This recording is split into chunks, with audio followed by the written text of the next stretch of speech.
Good morning friends, आपका जीत मंत्रा में स्वागत है। आज फिर हम लोग लाइव जुड़े हैं एक नए चैप्टर के साथ और एक न्यू सब्जेक्ट के साथ, वो है ज्योग्राफी और चैप्टर का नाम है forest and wild life resources.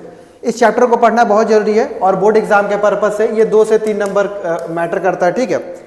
तो हालांकि वेटेज थोड़ा सा कम है लेकिन फिर भी ये इंपॉर्टेंट है क्योंकि हर एक नंबर्स को ऐड ऑन करके ही आपका मार्क्स अराउंड 80 की ओर पहुंचेगा, क्योंकि हर सब्जेक्ट की वेटेज कितना है 20 ईच, ठीक है।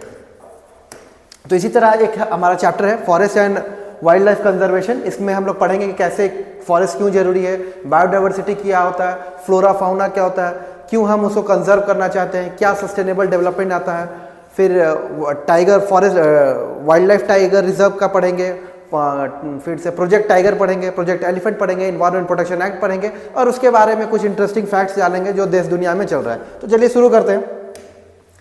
पहला है, देखिए कंजर्वेशन। क्यों कंजर्वेशन का जरूरी होता है? अगर किसी भी हम लोग इन्वायरमेंट में रहते हैं, किसी भी जैसे आप नेशनल पार्क विजिट किए होंगे, कोई भी वाइल्ड लाइफ सेंचुरी विजिट किए होंगे, तो क्यों आखिर उन लोगों को कंजर्व किया जाता है? किसी भी वेजिटेशन को या किसी भी एनिमल के स्पीशीज़ को क्यों कंजर्व किया था? क्यों? उसका रीज़न एक ही है, ताकि उन लोग का भी अपना स्पीशीज़ मेंटेन रहे, एक इन्वायरमेंट में एक फूड चेन या जो फूड वेब जिसको आप कहते हैं वो मेंटेन रहेगा, ताकि इकोलॉजिकल बैलेंस सोसाइटी में मेंटेन रहेगा। इसीलिए हम लोग बहुत सारा प्रोग्राम चलाते हैं, जैसे कि आपको पता होगा सेव अर्थ का चलाते हैं। इसमें क्या होता है, सेव अर्थ में क्या होता है, हम लोग अर्थ को प्रोटेक्ट करते हैं। क्यों? अर्थ को प्रोटेक्ट करेंगे तब ही होगा, क्योंकि अगर आप नेचर के अगेंस्ट जाइएगा तो फिर नेचर आपको उसका रिटर्न बहुत खराब देने वाला है, ठीक है। इसीलिए कभी भी नेचर के साथ खिलवाड़ नहीं करना चाहिए, ठीक है। ये देखिए यहाँ पे एक छोटा सा सैम्पलिंग प्लांट कर रहा है, इसमें से अर्थ। ये देखिए कि डिफरेंट टाइप्स ऑफ स्पीशीज है, ये flora fauna, different types of vegetation, सब अपना अपने जगह सर्वाइव करते हैं। ये देखिए पोलर बियर आइस में, ये एक्वाटिक प्लांट्स, ये ईगल आपको दिख रहा है। इसके बाद ये कोई एनिमल से पानी में तैर रहा है, ये थोड़ा बढ़िया टाइप का दिख रहा है। ये गैंडा ना क्या है, याक है, ये फॉक्स आउल। तो अपना अपना सबका वेजिटेशन है। अब आप सोचते हैं कि हमको इसको कंजर्व करके क्या मिलेगा, इसको हमको बचा के थोड़ी ना खाना मिलना है, या इसको बचा के थोड़ी ना खाना मिलना है, या इसको बचा के, बट सबका अपना अपना इंपॉर्टेंस है। क्यों? क्योंकि लाइफ जो समाज में जो बैलेंस है, जो सोसाइटी में बैलेंस है या जो अर्थ पे बैलेंस है, उसको ये लोग मेंटेन करते हैं, ठीक है।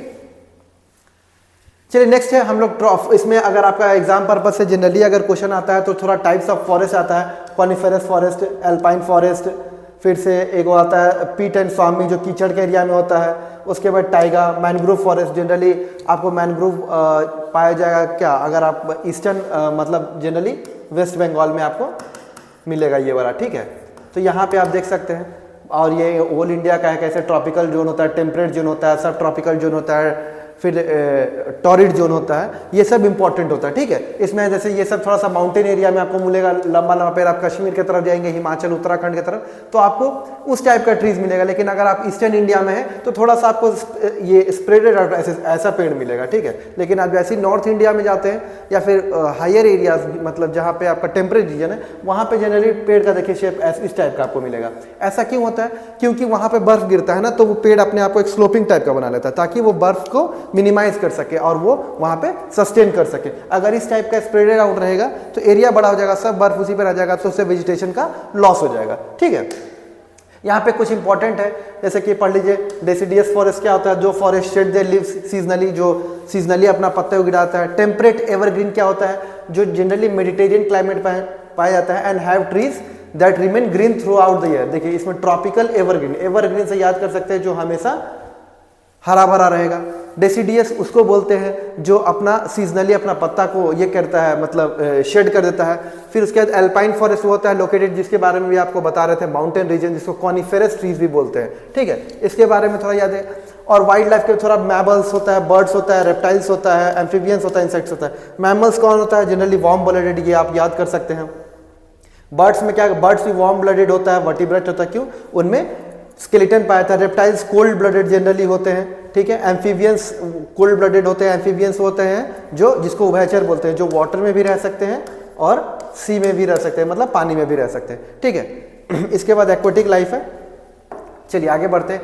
अब इसी के चलते अब लोग देखने लगे कि जैसे जैसे लोग जंगलों में जाने लगे वो, और क्या उसको बोलते हैं, लकड़ी काटने के लिए, तो वो लोग धीरे धीरे क्या है ना जानवर लोग को ही मारने लगे। तो इसमें इसी के लिए प्रोजेक्ट एलिफेंट लाया गया था और प्रोजेक्ट टाइगर लाया गया था। प्रोजेक्ट टाइगर कब लाया था? 1973 में। और प्रोजेक्ट एलिफेंट कब लाया गया था? 1992 में। इसमें क्यों? क्योंकि इन लोगों को कंजर्व किया जा सके। क्यों? इनसे बहुत सारी चीज़, जैसे शेर का खाल से चमड़ा जो निकलता है उससे बहुत सारी चीज़ बना सकते हैं, जैसे आपको लेदर का चीज़ बना सकते हैं, और हाथी का आइवरी से बहुत सारा वो दवा भी बनता है, बहुत सारा ऑर्नामेंट्स बनता है। इसीलिए इन लोग की पोचिंग और हंटिंग जनरली बंद कर दी गई। इसीलिए भारत सरकार ने इस पर एक लीगल बैन कर दिया है कि अगर आप शेर को या हाथी मारते हैं तो थोड़ा सा लोग अपना अभिमान दिखाने के लिए भी, एक बड़ा दिखाने के लिए कि हमने शेर मारा, हमने हाथी मारा, क्योंकि ये लोग एक बड़ा जानवर है। और उसके बाद इसका यह क्या करते थे? तस्करी करते थे, जिसके लिए इसको अभी बंद कर दिया गया। भारत सरकार ने यह एक्ट लाया है, क्यों? ताकि इस लोग को बचाया जा सके और कंजर्व किया जा सके। इसी के तर्ज पे एक वन हॉर्न रीनो के बारे में हम लोग पढ़ेंगे।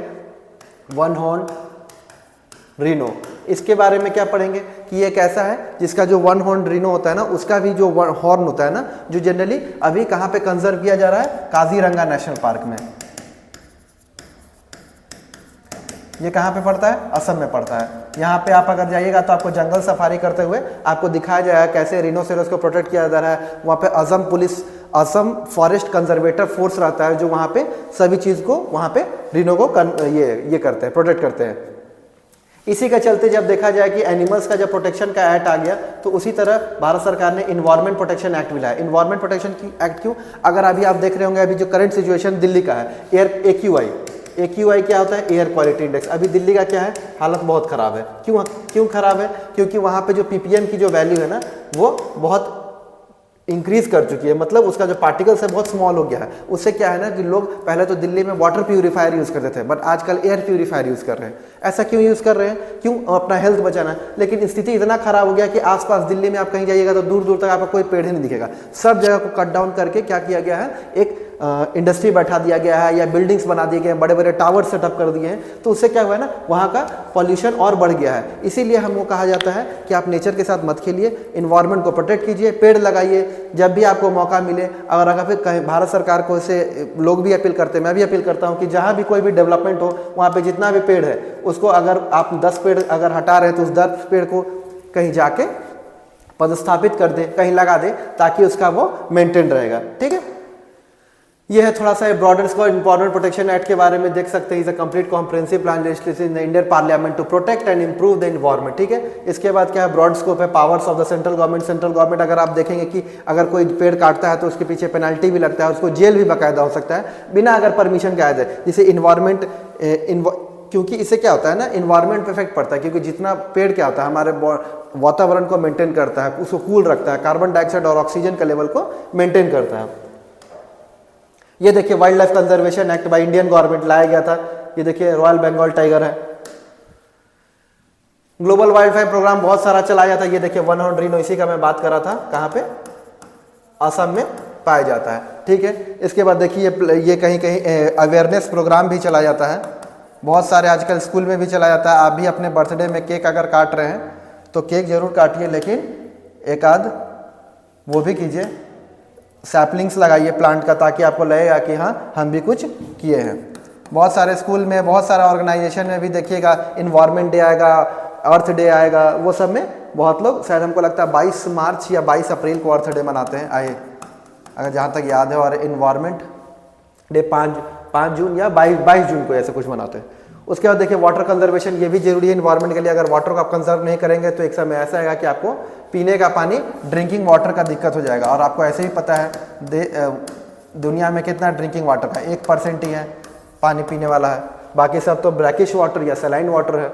ठीक है, तो ये सबसे प्रोग्राम से थोड़ा बहुत सीख लेने की जरूरत है, कैसे वाइल्ड लाइफ को प्रोटेक्ट करना है। एग्जाम पर्पज से बस इसमें आपसे अगर क्वेश्चन पूछा जाएगा तो वाइल्ड लाइफ को कैसे प्रोटेक्ट करना है, क्यों ये वाइल्ड लाइफ इंडेंजर्ड है, भारत सरकार ने ये स्कीम क्यों लाया था 1972 का, या फिर 1973 का, या फिर 1991 का क्यों लाया था, नेशनल पार्क्स क्यों बनाया गया है, वाइल्ड लाइफ सेंचुरीज क्यों बनाया गया। अल्टीमेटली सबका आंसर एक ही है कि उन लोग को प्रिजर्व करने के लिए, क्योंकि वो लोग भी, उन लोग के भी शरीर, उन लोग भी है कि क्या है, जीवी है। अब देखिए एक और मूवमेंट चलाया गया था जिसको बोलते हैं चिपको मूवमेंट एंड बीज बचाओ आंदोलन। चिपको मूवमेंट जनरली क्या, जिससे रिलेटेड था,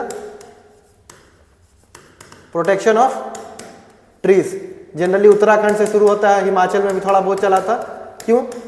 और एक वो बीज बचाओ आंदोलन है कि मतलब जितना भी सीड्स को आप प्रोटेक्ट कीजिए ताकि आप उसके आगे उसे प्रोडक्शन करवा सकिए। देखिए कैसे चिपको मूवमेंट का मतलब क्या हुआ, पेड़ से चिपक जाना, पहले हमको काटो फिर पेड़ को काटो। ये सब मूवमेंट आपको एक बीज बचाओ आंदोलन था और एक जॉइंट फॉरेस्ट मैनेजमेंट प्रोग्राम, जहाँ तक हमको याद है JFM। ये सब के बारे में थोड़ा सा क्वेश्चन पूछ सकता है जनरली। अगर इसे क्वेश्चन आएगा तो MCQ बेस्ड आएगा कि चिपको मूवमेंट कब लाया गया था और किस पर्पज से था। चिपको मूवमेंट का मतलब क्या था कि ऐसे पेड़ को लेके चिपक जाना, ठीक है। यही चिपको मूवमेंट है, concern with environment impact and deforestation rights of communities, बीज बचाओ with loss of agriculture biodiversity, क्योंकि हमारा सब जगह अपना बायोडाइवर्सिटी को ना मेंटेन करना पड़ता है। उसी तरह हम लोग क्या किए थे, लॉस ऑफ एग्रीकल्चर बायोडाइवर्सिटी ना हो, इसी के लिए हम लोग प्रमोशन ऑफ हाइब्रिड सीड्स किए थे, केमिकल इंटेंसिव फार्मिंग किए थे ताकि ये सब चीज़ को बचाया जा सके। ये देखिए, इसको थोड़ा सा देख लीजिएगा, आपके पास रहेगा। चलिए, तो यहाँ पे हमारा ये चैप्टर को कंप्लीट होता है। जो डाउट हुआ कमेंट सेक्शन में पूछ सकते हैं। आगे कुछ हम लोग बात करें, कुछ इंपॉर्टेंट फैक्ट्स, जैसा मैंने आपको बताया था कि अभी कैसे अमेरिका ने वेनेजुला पे अटैक कर दिया, क्यों, ऑयल का रिजर्व को लेके। एक्चुअली ऑयल का रिजर्व नहीं है, लिथियम वहाँ पे पाया गया है और गोल्ड पाया गया है, जिसको अमेरिका अपनाना चाहता है। बहुत स्ट्रेटेजिक करके प्लान था अमेरिका की, जैसा चीफ एजेंसी है CIA, सेंट्रल इन्वेस्टिगेशन एजेंसी ने वेनेजुला का जो आर्मी का चीफ है उसी को अपने अंडर कर लिया था और सारा इंटेलिजेंस CIA को भेज दिया था। CIA सबसे टॉप एजेंसीज में आते हैं, जैसे भारत सरकार के पास रॉ है, उसी तरह उसके पास, और IB है, उसी तरह उसके पास CI है। इसके बारे में एक वीडियो में बताएंगे आखिर क्यों ऐसा किया गया था। अमेरिका अब इस प्लान से क्या हो गया, उसके बाद वो ईरान पे अटैक करेगा, क्यों, ईरान वेनेजुला को सपोर्ट करता है। अब इससे क्या हो गया, और कुछ लिंकिंग है लेकिन बताएंगे। और अभी भारत में चल रहा है, जैसे ED CBI का रेड पड़ा है बंगाल में, IPAC वाले ऑर्गेनाइजेशन में, जहाँ पे ममता बनर्जी ने इसको लेके अपना सारा जो पेपर लेके निकल गई है।